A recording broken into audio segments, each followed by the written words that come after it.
Welcome to the next edition of the Briefings Direct podcast series. I'm Dana Gardner, Principal Analyst at Inter Arbor Solutions, your host and moderator. An underappreciated aspect of enhancing IT security is the impact on an end user's comfort and trust in the services provided. In the case of healthcare services and support, making the patient feel welcome and safe can be a game changer as they seek access to needed services and care. Today's Briefings Direct Security Innovations discussion examines how Macmillan Cancer Support in the UK places the ease of use and sense of security in the services provided as a top IT and community service requirement. Here to share their story on how to develop and deliver a cloud-ready security bubble around all users, their activities, and the sensitive data they share is our guest. Please join me in welcoming Tim O'Neill, Head of Information Security at Macmillan Cancer Support in London. Welcome, Tim. Thank you. Lovely to be here. Thank you for having me. We're delighted to have you, Tim. Tell us about Macmillan Cancer Support. You're a very interesting and worthy organization, and I'd also like to hear your approach to providing that secure, caring, and trusted environment across your community. Absolutely. We're a slightly unique organisation in that when people think of a cancer charity, for example, they think about the medical side of it. They think about pioneering new treatments. And every day there's something new in the newspaper about how swallowing a leaf a day will keep a cancer away and things like that. We deal with the actual effects of having cancer. We are here to help anyone who's affected by cancer. That can be the person who's just had a cancer diagnosis. That can be the family of somebody who has. That can be the employer, the employees. Anyone who is affected by cancer can come to us for help. We don't do a lot in the medical sphere, as in creating new treatments or testing or anything like that. We're here to look after the effects cancer has on your life. So we will help with your patient pathway, help you understand it, help you understand what the implications are, what might happen. We will help you financially if you need help. We believe that nobody should be cold or hungry because of a cancer diagnosis. We provide the cancer nurses that exist in UK hospitals. We train them and we fund them. We have specialist care centres. Again, we fund those. Our psychological care is done through a third party as well, but we manage that, we fund it, we maintain it. We also have an arm that lobbies the government. So we had in the UK cancer reassigned as a disability. This means that as soon as you have a cancer diagnosis, you are legally recognised as disabled, and all the benefits that go along with that, you have also. The reason for that is that once you've had a cancer diagnosis, it affects the rest of your life. It does not matter if it's gone into remission, if you are, in inverted commas, cured. It will still affect you. The treatments are invasive. They will affect you. So we work on many spheres, and we have a lot of influence. We work with a lot of partners, but the fundamental core of what we do is that you can contact Macmillan when you need to for the help you need in the way that you need. And to foster that level of support, to provide that environment and the full experience, having 6 levels of authentication to jump through or not seeing your emails coming through properly can stop the entire process. Oh, absolutely. And we have to be realistic here. We are talking at times of people phoning us at the worst moment of their lives. They've just had something out of the blue, or the treatment's gone badly, or they've had to have that horrible conversation with their loved ones.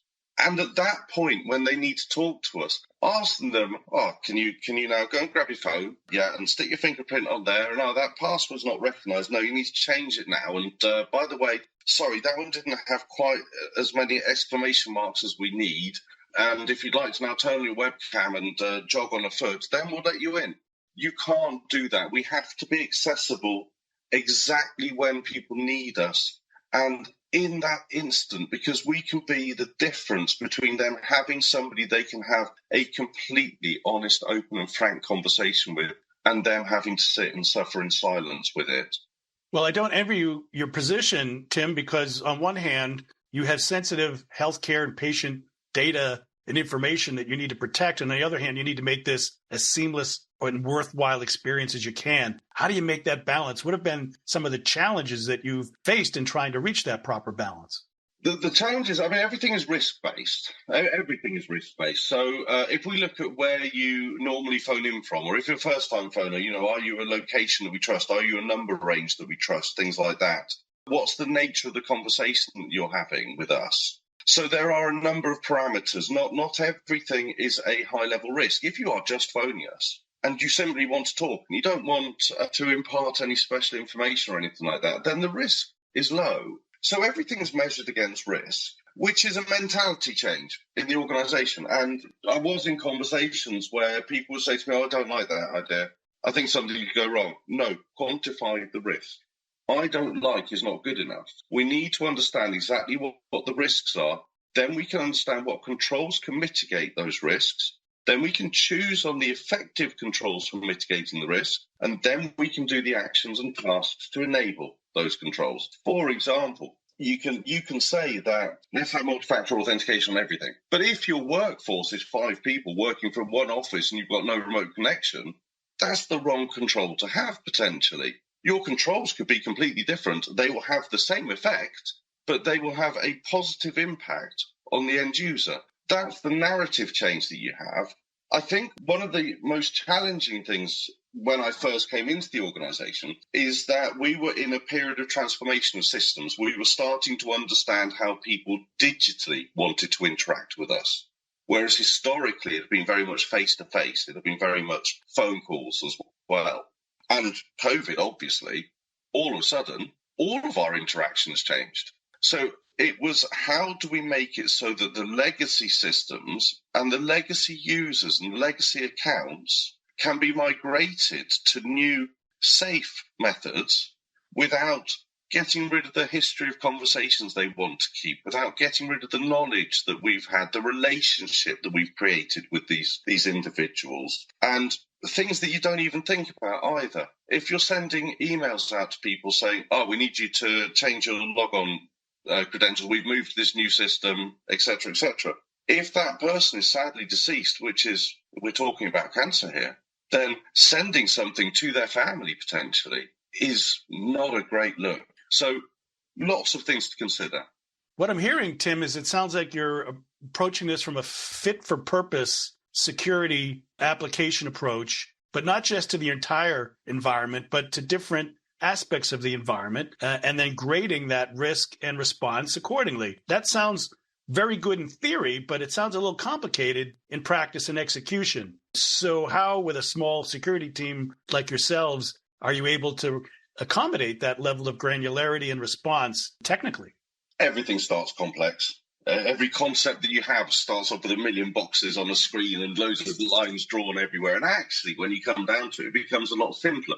When we get to the bottom level of this, what are the risks that we are trying to mitigate here? We are trying to mitigate the fundamental risk that individual A's information may end up with the wrong person. That's the most important risk that we're trying to have. And bear in mind that people will tell us about their cancer diagnosis before they've spoken to their family, friends, anyone. And they will phone us at the darkest moments and talk about suicidal thoughts. Those are conversations they do not want anyone else to have visibility of. So actually what you could do is start saying, right, when we get to a stage that we are entering into something problematic at that point, or something riskier, at that point we will do an extra validation. It is all based around the risk. You've got your conditional access element risk. So you're looking at where people are coming from. You're looking at historical interactions from that sort of location. And you're extrapolating that information to have a choice made automatically for you based on it. But then you're also talking about training of individuals where they don't need to go through a million questions at the start of a conversation. But once they get to a point where the nature of it changes and the data risk of that conversation changes, at that point, controls need to be applied. So start off complex and then bring it all down to the simplest level and focus on the one thing that actually matters, which is the risk. Well, at the same time as you've been moving towards this model of risk arbitrage. You're also facing a movement over the past several years to a more cloud-ready, cloud-native environment. And that means that you can't just rely on a programmatic web application firewall or creating a couple of rules for your network. So again, how do we move towards a cloud environment? You've mentioned to me in the past about a security bubble. How is that different from a security perimeter? I think it's different in a number of ways. So I was speaking about this yesterday, actually. So what's historically happened with information security is that somebody says, I've got this new system. You say, right, what's the system? What's the risk? What are you doing with it? Where's the data going? And you design a security around that system. And then they've got a new system. You say, okay, what's that talking to? You design a bit of security. You've got a set of tools that you apply to each one. It's slow. It's prone to failure because people design the system and its use changes. They learn what it can do. And it locks the organization in. If we take an incredibly simple thing, which is the storage of data, an organization might say, we're an AWS house, we're an Azure house. But as we mature with these cloud strategies, people are going to start leveraging economy of cost of storage by moving their data dynamically to the cheaper storage location. And complex things will go on that'll make this happen. And as soon as Azure's blob is cheaper than the S3s, then boom, your data will fly across that. So we can't work in that way anymore within cybersecurity, information security. What we have to do is create this security bubble that we've been talking about, which allows the organization then the flexibility to go where it didn't think it wanted to. And we shouldn't be changing our security strategy every kind of year, every 2 years, where we suddenly go, oh no, there's a new threat, oh, here it comes. Every threat works in fundamentally the same way. All threats work in fundamentally the same way. You've got to get in. You've got to get the rights to see what you're doing. And you've got to be able to move around. If we break it down to the basics, that's what everything needs to do, really. So if we can start to move this bubble, so we can say, do you know what? We know where our data, we know what our data is. We know who our users are, and we know who we're meant to sort of interact with.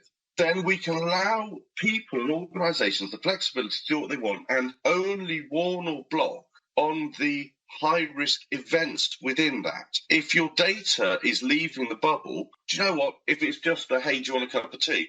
Obviously, not going to worry about that. If it's something that contains risky data, then we'll worry about that. We'll block that, or we'll put some encryption around it, whatever it may look like. But I think that we have to stop thinking about application security and to start thinking a lot bigger than that, and strategic security. We have to stop asking the business, where are you going? What are you doing? Because they don't know yet. And also, as COVID has shown us, sometimes nobody knows where you're going. Right. We need to be prepared for just about anything and be able to react quickly, but you can't be knee-jerk and reacting to everything differently. As you point out, you need to be strategic.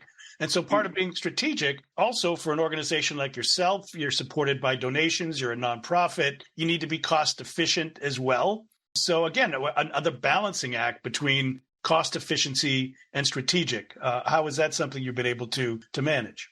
Well, I don't believe they're in conflict. I mean, if we look at organizations, I won't name them here, who are huge, who have very big budgets, who spend millions on their, tens of millions on their cybersecurity, have huge teams, and they still get breached. The amount that you spend doesn't necessarily create a graph to greater security. Spending intelligently does. And it all comes from risk. If you sit there and you say, do you know what we're going to do is we're going to go through the top 20 NIST, CIS, whatever it may be, and we're going to spy the best product on the market for each of these and tick the box. Firstly, you've potentially thrown a load of money away because half of them you didn't need. It says, oh, I need MFA and I need WAF. Well, actually, it's not MFA that you need. It's not a WAF that you need. What are the risks that those products are mitigating? And then is that the best way to mitigate the product, the risk?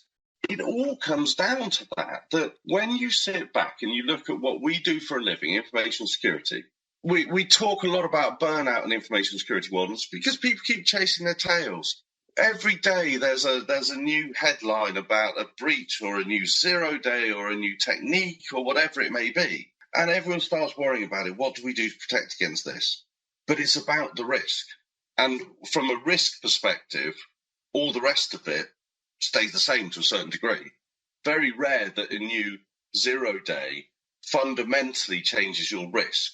Right. And you bring up an interesting point about not only are you concerned about the comfort and sense of security for your end users, you need to be thinking about your staff, the people that you just mentioned facing increasingly in the industry burnout. So throwing another tool at them every 3 days or asking them to check off 16 more boxes every time a new view comes up, it's going to be adverse to your overall security posture. So is there something you look for in how you tackle this? It's also accommodating the needs of your security staff.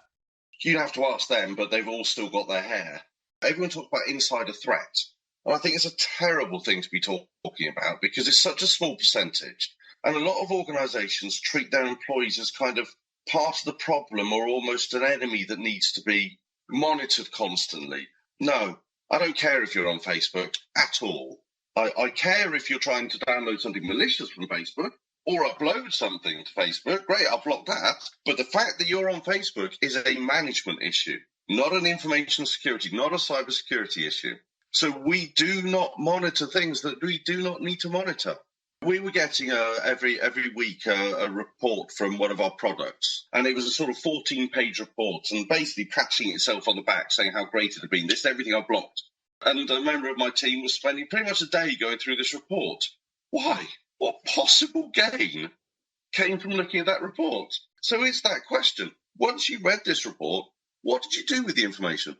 Oh, nothing. It was interesting.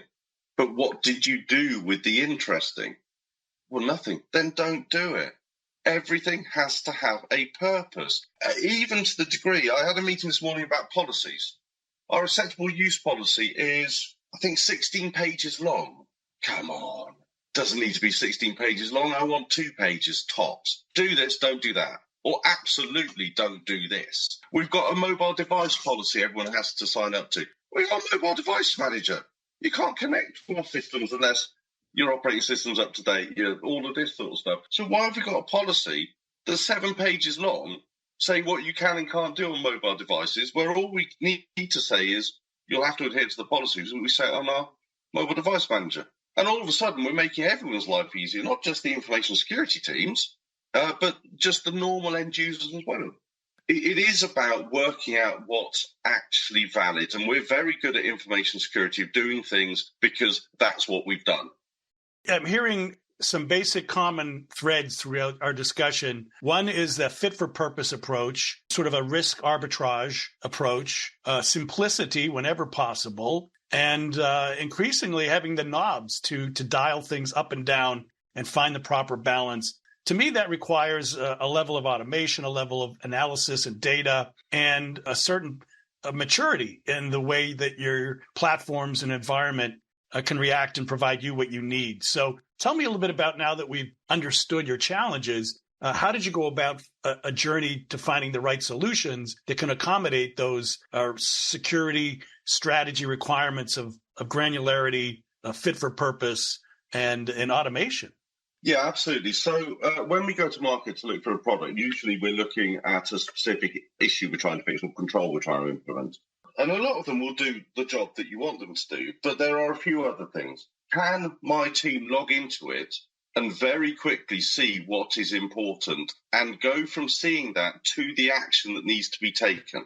How quick is that journey? So when somebody's demonstrating the platform to me, my question is always, right, how do I get from seeing it to knowing that it's actually something I need to do, to being able to do something about it? That journey is important. Loads of people are brilliant at their pretty interface, but fall apart underneath that. And the other thing is, a lot of these platforms have so much information, but they don't give it to you. They focus on one element. So what value add can you give me that you might not see as a core element, but actually enables me to easily tick other boxes as well? Can you describe perhaps what you get when you do this right, when you find the right provider that's giving you the information you need in the manner that you need it? Are there some metrics of success that you look for, some KPIs that say, aha, we're on the right track? It's always a bit difficult to quantify, isn't it? Somebody asked me earlier how I knew that the product we were using was a good one. And I said, well, we haven't been breached since using it. That's a pretty good metric to me, I think. But it's also about my team. How much time did you have to spend in this? How long did it take you to get to what you needed to do? We have an assumed breach mentality. So I expect the first job of the day to be to prove to me that we have not been breached. It's job one. And it's how quickly can you tell me that from the time you turn your computer on? How much time do you end up looking at false positives? What can you do every day that helps us get a bit better? And how does that tool help you to know what to do? As we started our discussion, focusing on the end user and their very difficult situation in life, looking to them as a way of determining the metrics of success is important. Do you do any surveying? Have you had any results from user experience perspective that validates your security philosophy and strategy? We interact constantly with the people that we support and look after. It is the only reason we exist. So if I do anything that is detrimental to their experience, then I'm not doing my job properly. So we do go back and we do ask them. I personally have spent time on phone lines as well. So I don't sit within my little security bubble. I work across the organisation and things like that. I've been on the streets with the bucket collecting and the green wig on and things, you know. So we have very good relationships with people that we have supported and continue to support. And we do ask them how the change felt for them, what works for them, what doesn't work for them. And we are continually trying to improve our method of interactions and how we do that.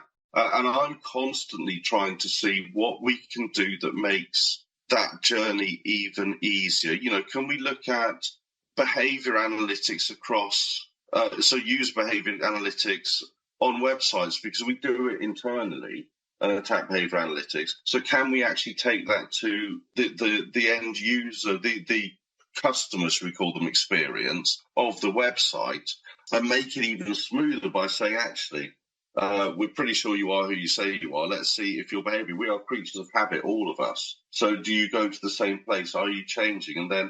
And start to kind of understand the behaviors and even how people type. People use their keyboards differently. Let's look at that. What else can we use to make it so that we are sure we are interacting with you without you having to jump through a million hoops to make sure that's the case? So you mentioned behavior and analytics. I'd like to look to the future next before we sign off. Are you positioning yourself to try to better exploit analytics? What are some of your future goals? What are the new set of KPIs, say, 2-4 years from now, that you're looking to accommodate as you make even more strategic your security posture? That's a really good question, and one I shall fumble around and try not to answer while seeming like I do.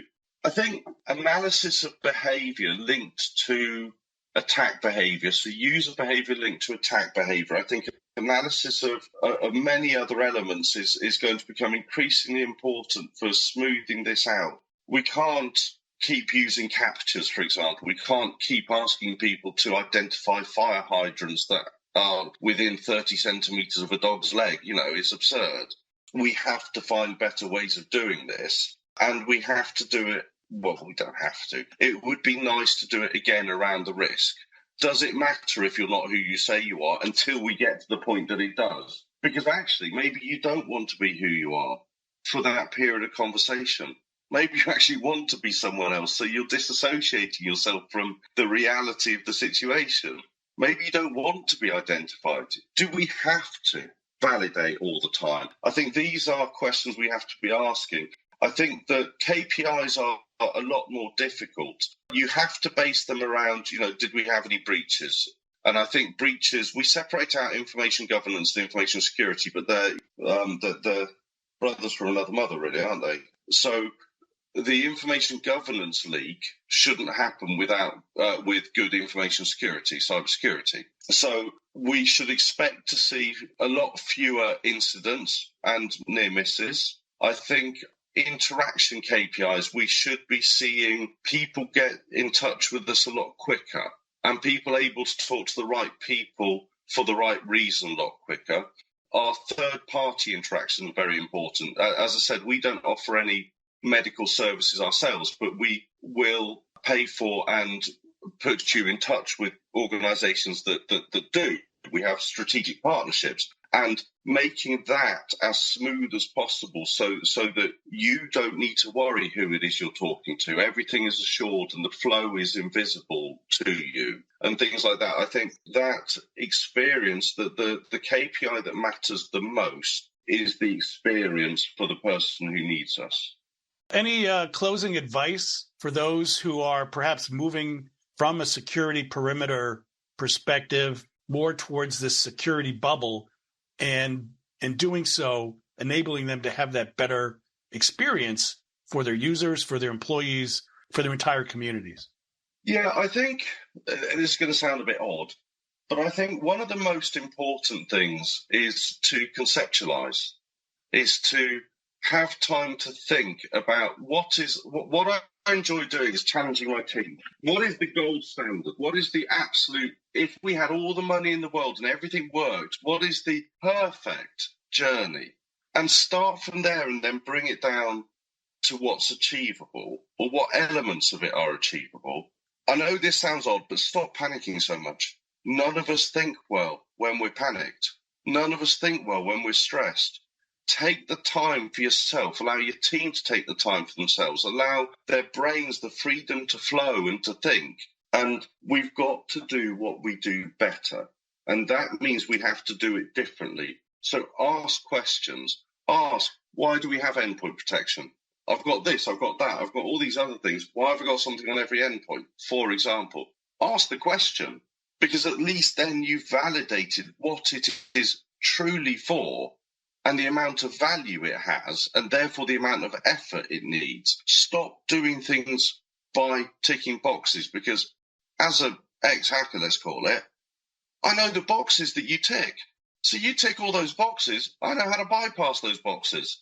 So, yeah, just take time, think, conceptualize, and then move down to reality, maybe. More realistic for the situation on the ground rather than just doing things because that's the way they've always been done. Yeah, absolutely. Understand your risk. Understand what you are actually having to support.